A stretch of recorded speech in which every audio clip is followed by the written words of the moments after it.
नमस्कार दोस्तों। आज हम इस वीडियो में एलएचबी कोच के नॉन एसी एलएचबी कोच में जो पंप कंट्रोलर लगे होते हैं उसके बारे में डिटेल बताएंगे। पंप कंट्रोलर का कनेक्शन कैसे होता है, वो कैसे कैसे काम करता है, उसके ट्रबल शूटिंग के बारे में भी बताएंगे इस वीडियो में। यदि पंप कंट्रोलर हमारा काम नहीं कर रहा है किसी कारणवश, तो कैसे हम स्पॉटिंग के समय सही करें उसको, कैसे उसको हम बाईपास करें जिससे हमारा पंप चलने लगे और ट्रबल शूटिंग हमारा हो जाए। तो मेन हम पंप कंट्रोलर के कनेक्शन और ट्रबल शूटिंग दो चीज इसमें बताएंगे। पंप कंट्रोलर नया लगाए तो कैसे कनेक्शन करें ये भी बताएंगे हम। ठीक है, चलिए हम चलते हैं पंप कंट्रोलर के पास। ये है हमारा पंप कंट्रोलर। पंप कंट्रोलर के बारे में अभी हम कनेक्शन के बारे में बात करेंगे। उससे पहले हम इसको देख लेते हैं इसमें 110 वोल्ट डीसी सप्लाई कैसे आता है, कहाँ से आता है। तो यहाँ पे देखिए टीएल कोच है। ये टीएल मतलब नॉन एसी कोच। इसमें देखिए ये है हमारा, ये वायर देख रहे हैं, ये न्यूट्रल निगेटिव से जा रहा है पंप कंट्रोलर में। यहाँ से देखिए ये ऊपर जा रहा है पंप कंट्रोलर, यहाँ दिख रहा है, ये देखिए ये वायर। और पॉजिटिव के लिए यहाँ से जा रहा है, देखिए यहाँ से पॉजिटिव के लिए जा रहा है पंप कंट्रोलर में। तो यहाँ से हमारा 110 वोल्ट मिल जाएगा।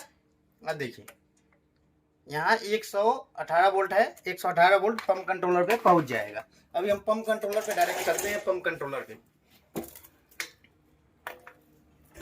देखिए ये है हमारा पंप कंट्रोलर। अब जो नीचे से जो तार आया है दो वायर, ये देखिए ये नीचे से वायर आया है, देख रहे हैं, ये नीचे से जो दो वायर आया है ये आया है यहाँ पे। अब देखिए यहाँ पे 3 बैगो है, बैगो 1, बैगो 2, बैगो 3 बैगो है।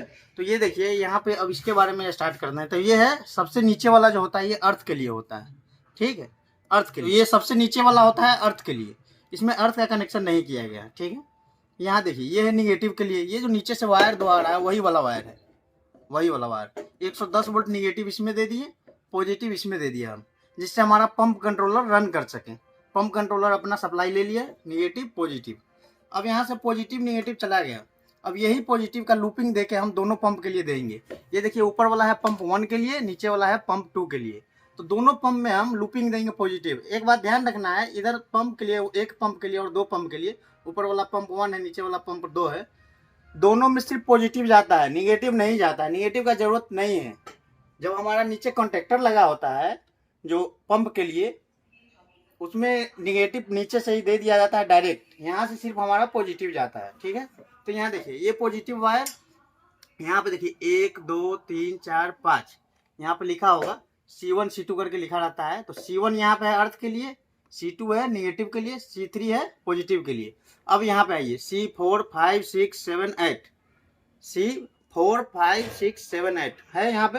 तो C4 जो है स्पेयर में, यहाँ देखिए यहाँ लिखा है, नहीं भी लिखा रहे तो आप समझ लीजिए C4 एक स्पेयर के लिए यहाँ रहता है। देखिए यहाँ भी इधर हम दिखाते हैं, C4 में इधर कोई कनेक्शन नहीं है, देखिए नहीं है कनेक्शन। तो C4 हमारा स्पेयर के लिए है। अब C5 में आते हैं, तो C5 में यहीं से पॉजिटिव देखिए, पॉजिटिव लूप लेके यहाँ पे दिए हैं हम, ठीक है। अभी मीटर से हम आपको दिखाते हैं यहाँ पे वोल्टेज। देखिए यहाँ पे हम अभी दिखा रहे हैं, ये दिखाइए मीटर दिखाइए, 118 वोल्ट, ठीक है। तो यहाँ पे 118 वोल्ट हमारा डीसी आ रहा है। तो यहाँ पॉजिटिव लूप लेके यहाँ पे दे दिए। पहला है C4 स्पेयर में है, C5 है पॉजिटिव के लिए। अब देखिए C5 पॉजिटिव के लिए है, फिर वैसे ही यहाँ पे अब दूसरे में चलिए, ये पंप 1 के लिए है। यहाँ भी पहला स्पेयर के लिए है और दूसरा क्या है, पॉजिटिव दिया यहाँ से लूप लेके, ठीक है। यहाँ से भी डायरेक्ट लूप दिया जा सकता है, लेकिन यहाँ से दिया गया है, ये ज़्यादा सूटेबल है, तार इसमें कम लगता है। तो दोनों में पॉजिटिव हम दोनों पंप के लिए पहुँचा दिए, ठीक है। अब देखिए इसमें 5 है, बैगों में 5 होल है। 5 होल के बारे में हम बात करते हैं। पहला स्पेयर हो गया, दूसरा हो गया 110 वोल्ट डीसी पॉजिटिव इसमें इनपुट जा रहा है, इसमें भी दूसरा हो गया पॉजिटिव इनपुट जा रहा है। तो अब हम क्या करेंगे, पहले एक का इसका बात कर लेंगे, एक पंप के लिए, फिर दूसरे के लिए चलेंगे। इससे क्या होगा, दूसरे में रिवीजन हो जाएगा, पहले में आप समझ लीजिएगा। तो पहले में देखिए ये पॉजिटिव आया, और ये जो ऊपर वाला इसके जस्ट बगल में जिसको हम C6 बोलते हैं, ये भी पॉजिटिव का ही है, लेकिन ये पॉजिटिव आउटपुट है। आउटपुट ये जाता है कॉन्टेक्टर पे। कॉन्टेक्टर में पहले से निगेटिव दिया गया है, जो K24 है हमारा contactor, K24 K25 K24 pump 1 के लिए होता है, K25 पंप 2 के लिए होता है। तो कॉन्टेक्टर जो नीचे लगा है अंडर स्लंग में LV पैनल में, वहाँ पे पहले से निगेटिव हमारा है। अब जैसे यहाँ से पॉजिटिव जाएगा, ये वाला, ये पॉजिटिव यहाँ पे इनपुट हुआ, ये है आउटपुट पॉजिटिव का, ये है आउटपुट। जैसा आउटपुट कॉन्टेक्टर पे जाए, कॉन्टेक्टर पकड़ लेगा, पंप चलने लगेगा। ठीक, अब देखिए तो हम बोलेंगे भाई इसका काम क्या है, तो इसका काम क्या है, ये है सेंसर का 2 वायर, यही ये डिसाइड करेगा यहाँ से हमें पॉजिटिव भेजना है कि नहीं। पॉजिटिव यहाँ पे इन तो कर रहा है, लेकिन आउट करने के लिए जब तक सेंसर, ये सेंसर वाला 2 वायर है, तो देखिए ये है पॉजिटिव इनपुट, ये है पॉजिटिव आउटपुट, और ये है 2 सेंसर का तार। तो सेंसर पे अब हम बात करते हैं।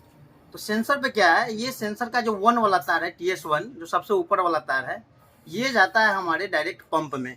ठीक है, पंप में। अब पंप में कभी आप खोले होइएगा पंप, अभी उसका हम पंप का खोलने का फोटो एक लगा देंगे स्लाइड में, देख लीजिएगा। पंप जब कभी हम खोलते हैं तो उसमें 5 वायर रहता है, 3 रहता है फेज का RYB, ठीक है, और 2 वायर एक्स्ट्रा रहता है। तो 2 वायर एक्स्ट्रा इसी का रहता है, एक जाता है और एक आता है। तो पंप में लगे होते हैं TOP, जिसको बोलते हैं हम थर्मल ओवरलोड रिले, उसको बोलते हैं फुल फॉर्म में TOP। ठीक है, TOP में जाता है। तो पहले TOP के बारे में थोड़ा सा हम लोग जान लेते हैं, फिर इस पे हम आते हैं। तो TOP का फुल फॉर्म होता है थर्मल ओवरलोड रिले। उसमें क्या होता है, ऐसा इसमें सेटिंग होता है, उसमें मेटल ऐसे लगा होता है। देखिए जब मेटल ऐसे लगा है, ऐसे है, ये है नॉर्मली क्लोज, NC मतलब नॉर्मली क्लोज है, ये मतलब ये ऑन है, यहाँ से सप्लाई यहाँ से आया और यहाँ पास करेगा, ये 2 वायर हम मान लेते हैं, तो ये नॉर्मली क्लोज है, NC है। लेकिन उसमें थर्मोस्टेट में ये सेटिंग होता है, उसमें उसका यही काम होता है TOP का। जैसे ही जो डिसाइडेड टेम्परेचर है, जो उसमें फिक्स किया गया है टेम्परेचर, उस टेम्परेचर से ज्यादा गर्म जब हमारा पंप का कॉइल हो जाए, वाइंडिंग जो वाइंडिंग होता है पंप में, उससे ज्यादा जब गर्म हो जाएगा तो ये ऐसे हो जाएगा। देखिए अब क्या हो गया, NO हो गया, नॉर्मली ओपन इसको बोलते हैं। तो ओपन करने का मतलब ये इधर से सप्लाई तो आएगा, लेकिन इधर सप्लाई जाएगा नहीं, आउट नहीं करेगा, क्योंकि ये हट गया, दोनों मेटल रहता है, दोनों अलग अलग हो गया। तो यही TOP का काम है। TOP का काम क्या है, आइए नहीं देखिए, TOP का काम क्या है, पंप के टेम्परेचर को रीड करना। यदि टेम्परेचर ज्यादा है तो सेंसर वाला सप्लाई आउट नहीं करेगा। तो देखिए ये वाला वायर है, ये यहाँ से निकला और ये चला गया पंप पे, TOP में पंप पे गया, और ये वायर पंप में जब जा रहा है तो पंप में यदि पंप हमारा हीट नहीं है ज़्यादा, जितना उसका लिमिट है उससे ज़्यादा हीट नहीं है, ओवर हीट नहीं है, तो उसका आउटपुट सप्लाई निकलेगा, दूसरा जो तार रहेगा, और वही यहाँ पे आ जाएगा। ठीक है, ये आता है यहाँ पे, ठीक है, MPCB होते हुए आता है ये। तो यहाँ पे जब आ गया तब ये माइक्रो प्रोसेसर है, या जिसको हम पंप कंट्रोलर बोलते हैं, ये पंप कंट्रोलर में ये मैसेज चला गया से हमारा पंप ठीक है, ज़्यादा हीट नहीं है। अब जैसे यहाँ पे मैसेज आया हीट नहीं है, सही है, तब ये 110 वोल्ट DC आउट करेगा। यही इस दोनों सेंसर वाले वायर का काम है। ये हीट मेजर करेगा, हीट सही है, ज़्यादा हीट नहीं है, पंप हमारा सही है, तब ये 110 वोल्ट DC आउट करेगा। जैसे ये 110 वोल्ट DC आउट करेगा तो ये हमारा जाएगा नीचे कॉन्टेक्टर पे, जो 24 और 25 नंबर कॉन्टेक्टर लगे होते हैं, K24 और K25। तो K24 पे ये चला गया, यदि पंप 2 का है तो ये K25 पे जाएगा, और K25 पे कंट्रोलर पे, कॉन्टेक्टर पे पहले से निगेटिव सप्लाई उपलब्ध है, जैसे पॉजिटिव गया कॉन्टेक्टर हमारा पकड़ लेगा, अब कॉन्ट्रैक्टर पकड़ेगा, पंप स्टार्ट हो जाएगा हमारा। तो ये हो गया इसका काम। अब सेम टू सेम इसमें भी है, लेकिन इसका हम एक बार और बताएंगे, इससे आपका रिवीजन हो जाएगा, दोबारा एक बार रिवाइज हो जाएगा। तो देखिए फिर इस पे आते हैं। इस पे देखिए पॉजिटिव नीचे से लूप आया, यहाँ से पॉजिटिव यहाँ आया, यहाँ से पॉजिटिव यहाँ लूप आया। पॉजिटिव 110 वोल्ट इन किया, यहाँ आउट करेगा। लेकिन आउट कब करेगा, जब हमारा ये सेंसर वाला 2 वायर सेंस करेगा, हाँ भाई पंप ज़्यादा हीट नहीं है, सही है, अपने नॉर्मल कंडीशन में है। तो उसमें इसमें भी देखिए ये सेंसर है, TS1 लिखा है, ये सेंसर का वायर गया यहाँ से सप्लाई लेके गया और पंप में पहुंचा। पंप में पहुंचा, देखा पंप बहुत ज़्यादा हीट है, तो पंप सप्लाई आउट नहीं करेगा, यहाँ सप्लाई नहीं आएगा। तो हमारा माइक्रो प्रोसेसर जो है पंप कंट्रोलर, ये 110 वोल्ट DC आउट नहीं करेगा और ऐसे में पंप नहीं चलेगा। लेकिन सही कंडीशन में क्या हुआ, यहाँ से सप्लाई गया, सेंसर वाला सप्लाई पंप के TOP में, और TOP से सप्लाई यहाँ आउट करके फिर यहाँ आ गया TS2 पे आया। तो ये माइक्रो प्रोसेसर है, इसमें मैसेज मिल गया से हमारा पंप सही है, ज़्यादा हीट नहीं है, जो नॉर्मल कंडीशन होता है, जो रेंज होता है उस रेंज में है। तो 110 वोल्ट DC ये आउट करेगा, 110 वोल्ट ये DC आउट करेगा, तो फिर हमारा पंप चलने लगेगा, कॉन्ट्रैक्टर पे जाएगा, ठीक है, पंप चलने लगेगा। और इसमें देखते हैं, अब इसके ट्रबल शूटिंग के बारे में भी हम आगे बात करेंगे। जब ये खराब हो जाए, सेंसर खराब हो जाए, तो हम इस कैसे बाईपास करना है, रास्ते में स्कोटिंग में कैसे सही करना है, और कैसे हमारा रेल मदद अटेंड होगा, वो भी बताते हैं। पहले थोड़ा सा इसके बारे में जान लेते हैं। अब इसका मेन काम क्या है, इसका मुख्य काम ये है, ये सिलेक्ट हो गया, ऑन ऑफ है। अब ये पंप ऑन रनिंग दिखा रहा है, ये आवर है, आवर मतलब घंटा मिनट। ये जैसे 4 घंटा होगा, 4 घंटा के बाद ये यहाँ से यहाँ आ जाएगा, पंप 2 चलने लगेगा। अब पंप 2 में सप्लाई, ये पंप 2 वाला काम करने लगेगा यहाँ से। अब फिर जैसे उसके बाद 4 घंटा होगा, फिर यहाँ आ जाएगा। तो इसका यही काम है, 4 घंटे के लिए एक पंप चलाना, फिर 4 घंटे के लिए दूसरे पंप। किसी कंडीशन में मेरा एक पंप खराब हो जाता है तो ये स्विच दिया है, 1 नंबर लगा दिए तो मैनुअल हो गया, 2 लगा दिए तो 2 मैनुअल हो गया, फिर बीच में कर दिए तो ऑटोमेटिक हो गया 4-4 घंटे वाला, फिर ऊपर कर दिए तो 1 पे सिलेक्ट हो गया, नीचे कर दिए तो 2 पे सिलेक्ट हो गया। तो अभी हम लोग ऑटो पे रखते हैं, ये है। अभी सप्लाई आ नहीं रही है तो पंप हमारा चलेगा नहीं, लेकिन इसमें टाइम शो करेगा, ठीक है। अब हम बताते हैं जब हमारा यहाँ पे कैसे बाईपास करें, कंट्रोलर को कैसे हम बाईपास करके पंप रास्ते में हम चला ले, यदि सेंसर खराब है तो, यदि पंप में गड़बड़ी है तो, या कहीं भी गड़बड़ी है तो, या कंट्रोलर हमारा खराब हो जाए तो क्या करें। तो कुछ नहीं करना है, पहले तो यहाँ पे हम लोग 110 वोल्ट डीसी देख लेंगे आ रहा है कि नहीं। यदि यहाँ नहीं आ रहा है तो पहले इसको हम सही करेंगे। कभी कभी क्या होता है, कोच डार्क हुआ, कोच डार्क को सही तो कर दिए, लेकिन देखिए यहाँ पे दिखाते हैं, यहाँ पे आइए, कोच डार्क हुआ ये, तो इसको हम दूसरे कोच से टीसी कर दिया और यहाँ से निगेटिव खोल दिया। अब देखिए पंप कंट्रोलर के तार यहाँ से जा रहा है, वायर यहाँ से निगेटिव जा रहा है। अब निगेटिव खोल दिए तो इसको तो सही सप्लाई मिलेगा नहीं, कोच डार्क है, 10-20 वोल्ट पे कोच है, तो पॉजिटिव तो जा रहा है सही, लेकिन निगेटिव नहीं जाएगा क्योंकि हम निगेटिव फ्यूज खोल देते हैं।